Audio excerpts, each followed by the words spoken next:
அம்மா, பஜ்ஜி சுடுறதுக்கும் சாதம் வைக்கிறதுக்கும் என்ன வித்தியாசம்? சரி சரி சொல்றேன் கேளு. பஜ்ஜி சுடுறதுக்கும் சாதம் வைக்கிறதுக்கும் உள்ள வித்தியாசம். உணவை எண்ணெயில் பொரிப்பதற்கும் தண்ணீரில் வேக வைப்பதற்கும் இடையே உள்ள முக்கிய வேறுபாடு வெப்பநிலை.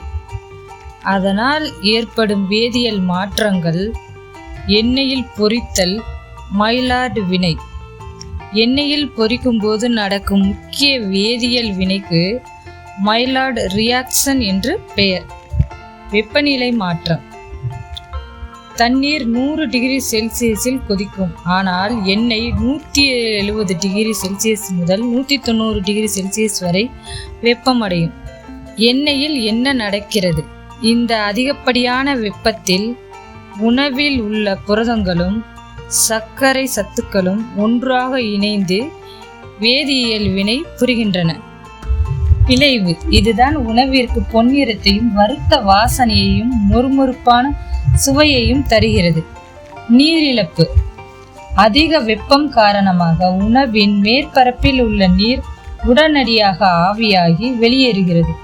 இதனால் வெளிப்பகுதி மொறுமொறுப்பாகவும் உட்பகுதி வெந்தும் இருக்கும். தண்ணீரில் வேக வைத்தல். தண்ணீரில் சமைக்கும் போது நடக்கும் வினைக்கு நீர்ப்பகுப்பு என்று பெயர். தண்ணீர் அதிகபட்சம் 100 டிகிரி செல்சியஸ் வரையே கொதிக்கும். தண்ணீர் கொதிக்கும் போது உணவில் உள்ள சிக்கலான மூலக்கூறுகள் நீரின் உதவியுடன் உடைக்கப்படுகின்றன. உதாரணத்திற்கு அரிசி அல்லது காய்கறிகளில் உள்ள ஸ்டார்ச் தண்ணீரை உறிஞ்சி உப்பி கூழ்மமாக மாறுகிறது. விளைவு உணவு மென்மையாகும், ஆனால் நிறம் மாறாது, பழுப்பு நிறமாகாது.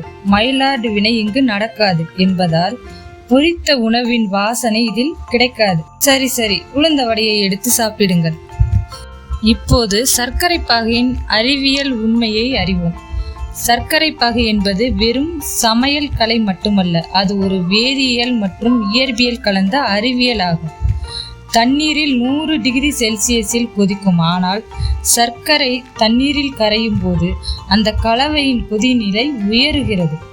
நாம் சூடுபடுத்த நீர் ஆவியாகி வெளியேறுவதால் சர்க்கரையின் செறிவு அதிகரிக்கிறது.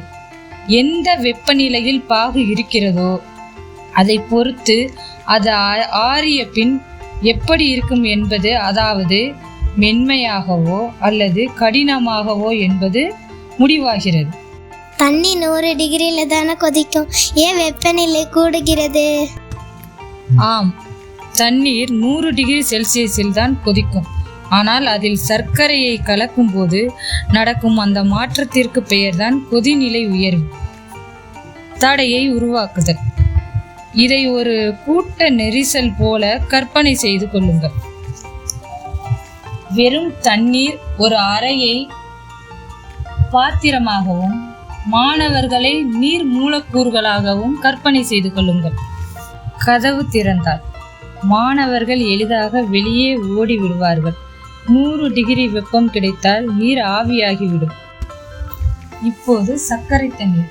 இப்போது அந்த மாணவர்களோடு சில கனமான பாறைகளை கலந்து விடுகிறீர்கள்.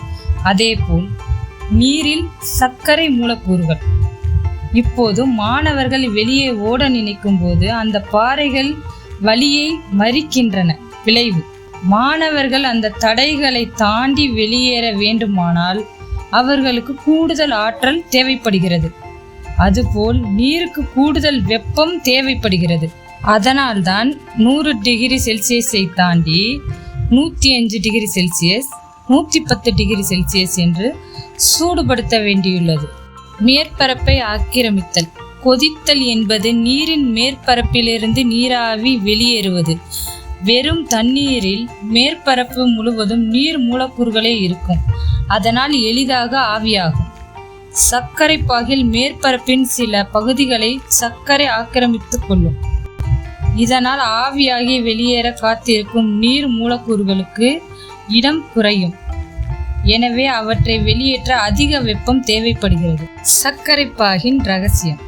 ஆரம்பத்தில் சர்க்கரை தண்ணீர் லேசாக இருக்கும்போது குறைந்த சர்க்கரை, அது 100 டிகிரி செல்சியஸுக்கு சற்று மேலேயே கொதிக்க ஆரம்பிக்கும். தண்ணீர் ஆவியாகி வெளியேற பாகு கெட்டியாகும். சர்க்கரை சதவீதம் அதிகமாகும். சர்க்கரை அதிகமாக அது நீரை இன்னும் இறுக்கமாக பிடித்து கொள்ளும். அதனால் கொதிநிலை 105 டிகிரி செல்சியஸ் கம்பிப்பதம், 115 டிகிரி செல்சியஸ் உருட்டு பதம் என உயர்ந்து கொண்டே போகும். ஜிலேபியை எடுத்து சாப்பிடுங்க.